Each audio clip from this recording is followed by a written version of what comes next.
Imagine Yes. Talks 2020. Welcome, Lan. Yes. You are, I believe, our 2020 Miss Asian Global First Princess, I am. which is amazing. Yes. And you came all the way out here to visit with us from Chicago. Yes. Thank you for making that trip. Of course. Thank you so much for having me. I'm so excited to be here. Can't wait to hear your story. I've heard a bit about it, but just before I jump into some of the questions and some of your popular life philosophies, can you tell us a bit about yourself, where you came from, how this journey of yours got started, and from there, I'd love to see where all of these insights that you have sprung from. Yeah, well, that's a loaded question. But yeah, just to start, I was actually born here in the Bay Area. Really? Yeah, so my family essentially grew up here, you know, my siblings and I. You know, my parents met in Oakland, California, you know, raised here until I was about 5, 6 years old. And then we moved to St. Louis, Missouri. So grew up in the Midwest, you know, humble beginnings for sure. And I think just, you know, like any other Asian American first generation, I think I kind of mimic the story of, you know, family expectations and hardworking parents who really just want their children to be successful and have a secure job. And I think that really influenced me growing up and the career choices that I made. And I think that had a ripple effect into kind of, you know, going in that direction, kind of rebelling in that direction, and then where I am today. Wow. So, yeah. Okay. Now, and from that direction, you eventually went down the path and you became a PharmD, right? Yes, doctor of pharmacy. Wow. Okay. Yes. And that's no small feat. That is a lot of studying and schooling right there. Yes, right? it is. So when you were on this path, even as early as say high school, undergrad, going into there, and I'm thinking a lot of this was also cultural, right, and expectations from society and also family. Yeah. But did you ever feel completely aligned with it, or was there always something tugging at you inside that was like, I am not sure I'm totally aligned with this right now?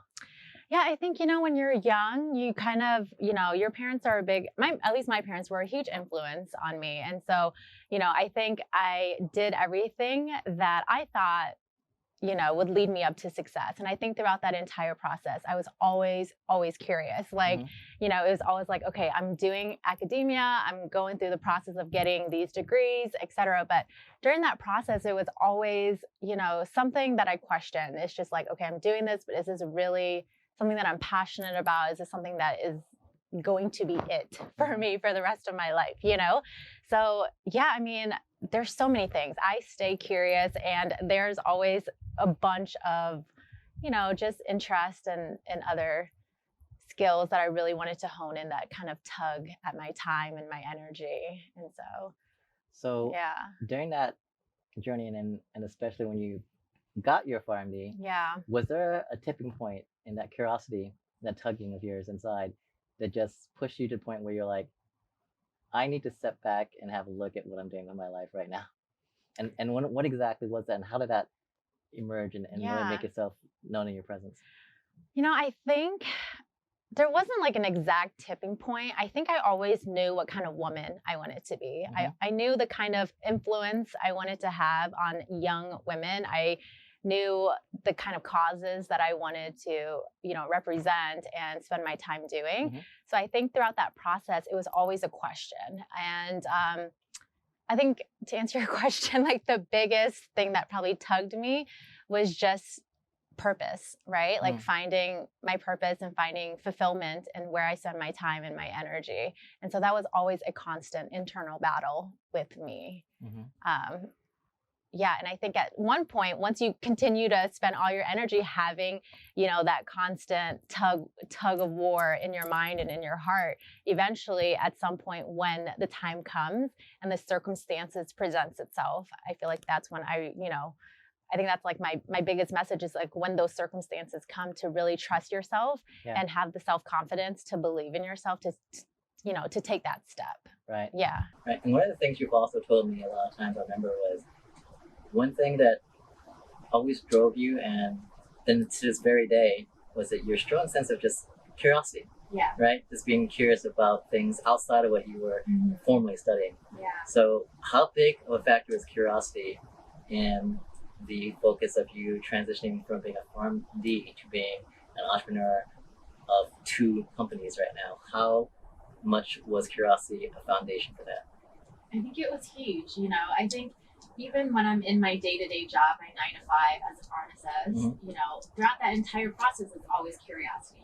I'm always thinking, what else should I be doing? You know, what other skills can I try to really, you know, have a life of fulfillment? You know, so it was huge. You know, I feel like people, like I'm just in my mind, I'm just like always super curious about how, you know, like what's the next step for me. Was there any direction in your curiosity, or do you just want to try everything, or was there a certain theme in curiosity, like, yeah, I'm curious about that, but only if it has an impact or some sort of a link into this area?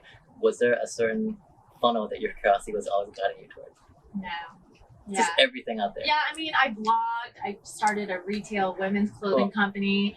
I obviously wanted to do Vietnamese coffee, and that obviously came to be. So Fat Miilk, a Vietnamese coffee company that I launched about 3 months ago. But prior to that, I conceptualized this idea years ago, you know, and I actually incorporated it last year, but only made small increments to actually launching the company, and where it is right now and today, you know. On top of that, I'm about to launch another company with my pharmaceutics professor. It's a personal care, you know, tableting kind of approach to how we use our everyday toiletries and stuff like that. So I think, you know, for me, I just enjoy relationships. I enjoy building, you know, those, like just meaningful relationships and actually being able to do something of substance. So I think I wouldn't say like there's just one genre of like curiosity that I have. Like it's not like just mainly tech or like just mainly, you know, beauty or whatever the case is. It's kind of all over the place. And I think that's one of the most important things, is that I want to do things that I want to do. Like I just want to do things that I love and interest me, and it makes no rhyme or reason. And I think for a lot of, you know, very perfectionist, you know, young first generation people, you always want to have like a timeline of like things that make sense in your life. Like get your PharmD and then work and then like have like a rhyme or reason. And I think after a while I got over the idea of having to make sense of everything, and I was just like, screw it, I'm just going to start a Vietnamese coffee company that has makes no sense in my life whatsoever, with where I was prior to that. But I loved it. I'm interested in it. I'm a huge fan of coffee, and I think when you exert your love and your passion into things, you see, you know, the fruits of your labor. Absolutely. Now you led up to something else that I want to touch on here, is that you got to the point where you're like, screw it, we're just going to do this. That obviously has a certain level of gut feeling and instinct behind it, right? So did you always have a sense of trusting your instincts and holding in your instincts? And how important was trusting and really listening to your inner voice for you in terms of this particular journey? I mean, to answer your question, absolutely not. I did not trust my instincts when you're young. I almost feel like you have to grow into your instincts. And I think probably within the last year or two is when I really started to reflect on myself and believe that anything that I want out of life, I'm the only one that's going to be able to make that happen, right? And so I think it was very intentional with the way that I kind of trained my mind and what I exposed myself to and who I met and those relationships that I curated, all those things. And those opportunities came, right? And that's when I really started trusting my instincts, because one, I'm sure part of it is luck, you know, and the other part is, you know, the universe just telling you, you know, here's an opportunity. You almost like manifested it throughout your life, and then at some point you really have to like pull the trigger and just be like, yes, a sense of timing. Yes, I'm just gonna go for it, and it makes sense, you know. So how did you deal with that sense and that fear of risk involved? Because when you, even though you have that curiosity and you learn all this knowledge, and then get to a point where you finally start listening to your guts and your instincts tell you, okay, this is the time to do it. It's now or never, right? How do you get past the fear of, well, but this is super risky. Yeah. This is this could end my entire stable career. Yeah. And not only that, but where's my social standing with my family after this, right? Yeah. So how did you deal with the fear of just that risk just looming over you? I don't think you ever really deal with it, right? Like, I mean, I don't really ever think you get over it. It's more so like, how do you cope with that risk? Like, there's always going to be a risk. I think about that all the time. And I think I'm privileged in the sense that I say, if I take this risk and I fail, my plan B is a 6-figure salary, right? Like I'm blessed to be able to say that. But at the same time, I worked my ass off to be able to have a doctorate's degree and have that as a plan B, right? But I think the second thing also was, in my mind and in my heart, I was just so annoyed with myself because I just knew I wanted to do all these things. And it's more so like, stop talking about it. Like, stop like telling yourself you're going to do it one day and just like do it. Because that feeling is never going to go away. So for me, like, to mitigate that risk, it was just, I mean, I always seek to my own happiness above all, you know? So my risk is, if I fail or win or whatever, I'll pick myself back up. It's not that big of a deal. So I got to ask you this question then. Yeah. As you were coming down that transition inflection point of your life, and obviously, I'm assuming that you didn't come right up with a business plan to your mom and say, hey, so this is how I'm transitioning out of my PharmD and I'm going to open a coffee shop. I'm assuming that you had a plan of first this and then tell them. Yeah. Right? So how did you plan that out? What and why was the plan that you had put in place to make this thing safest for you? You know, I think the biggest thing is that you always have to protect your dream. And I tell people that all the time, you know. So I didn't have a plan to like kind of out all of these ideas and interests that I have, because I have a lot, you know. And so I think going up to your parents and saying, hey, I want to do this and I want to do this and do blah, blah, blah, blah. It's honestly just going to stress them the heck out, you know. So for me, and it's still in the works, but it's kind of like a slow progression of where, how I transition through it.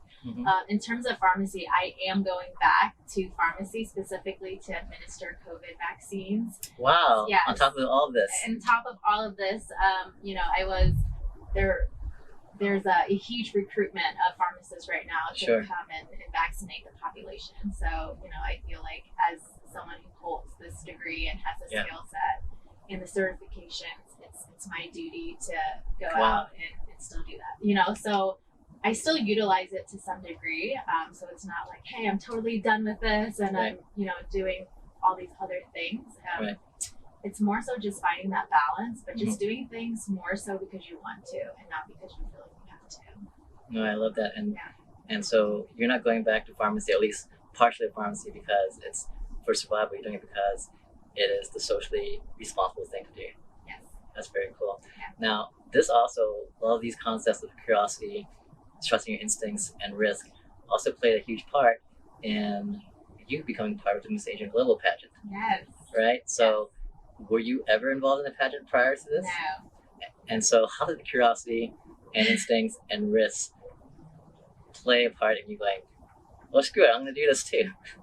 No, absolutely. I think that's a very interesting story. So I did not grow up in pageant life, had no idea really how to navigate that industry in that world.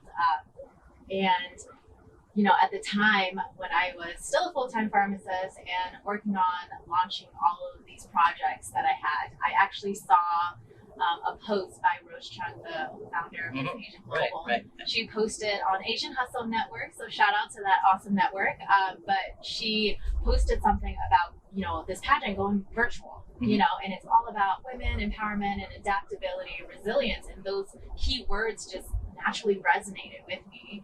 And so it caught my eye and my attention. And I think it was like 4 days before the deadline of the pageant. And I was like, I texted my sisters, like the website. I was like, do you guys think I should do this? Like, I'm about to, launch all these companies, blah, blah, blah, blah. And I really want to get uncomfortable. Like that was like kind of like my thing. It was like totally out of my comfort zone.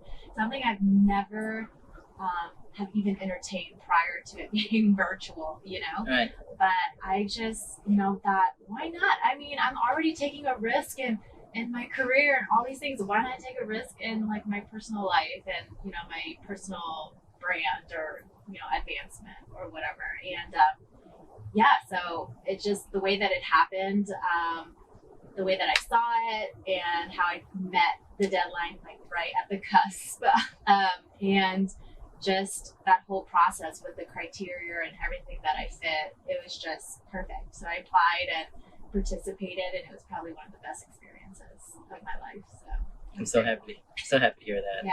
So, what has transitioning from an academic healthcare professional into an entrepreneur and also now a beauty pageant title holder, what has this taught you in 2020? Coming in now to 2021, but what was old to be like and what is new to be like now? Actually, Lan. Too many of you girls out there that I have to interview, but what is the new Lan like? Yeah. It just taught me, you're never going to see the reward until you take a risk.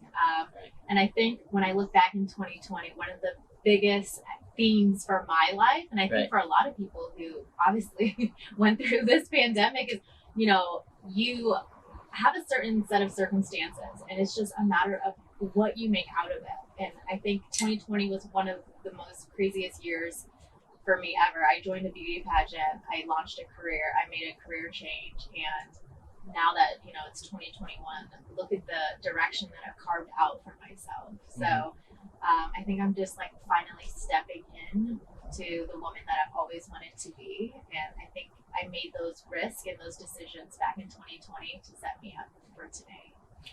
What advice would you give to new small businesses, startups that are coming into this whole brand new economy? So, I mean, you did something amazing. You were planning on launching your two companies and then COVID hit. And instead of going, okay, well, I guess that's not happening, you're like, all right, pivot. And it's even more successful than anyone could have imagined at this point, which is amazing. Yeah. You won into a pageant and won one of the top 3 titles, which is amazing. So what's advice you'd give is people who are trying to figure out how to reinvent themselves and taking that huge step, trusting their instincts, taking that risk based on curiosity to start that new business? What is advice you give them? Ooh, so much. I think, I don't know. I mean, this sounds really cheesy, but I would just say, just do it. You know what I mean? Like, I think if 2020 taught us anything, it's that nothing is certain and anything can happen, So these are the things that I've always wanted to do. And I think I just reached a point where the world was just so scary. And I think if you have an idea, if you have a small business and you want to grow it in some way, fashion or whatever the case is, and you're scared about it, don't be. Because I think we saw the worst in 2020. I think if anything, to have that self-confidence in yourself and that resilience, trust yourself in that process a little bit more, because I truly feel that anyone who takes a risk has the guts to bounce back from whatever happens. So I say just do it, I mean, I don't feel like it's ever really going to go away. So like, there's no better time than the present, right? Yeah, just do it. Life's too short. I love that. Yeah. So that's really all the time we have here. Thank you so much for coming all the way up from Chicago and visiting us. I hope next time we meet in 2022, we have a much more public forum. And thank you again for representing Miss Asian Global as its first princess and being such a top role model in terms of its public health as well as entrepreneurship community. Thank you. Thank you so much for giving me the platform to share my story and continue to be a representative for women in business. Absolutely. Take care. Talk to you again soon. Bye-bye.